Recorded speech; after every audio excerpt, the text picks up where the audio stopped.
The new glitch using the Nessie Shark can earn you infinite coins and gems very quickly without any hacks.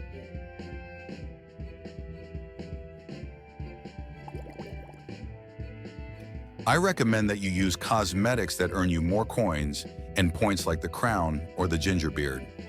Also, I recommend using the Robo Baby Shark, the missile launcher, and the fork to farm the crab faster.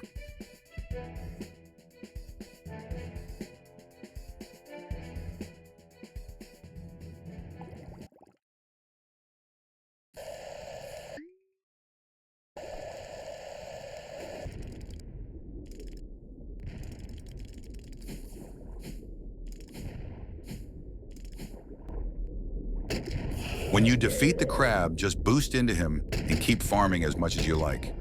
Enjoy!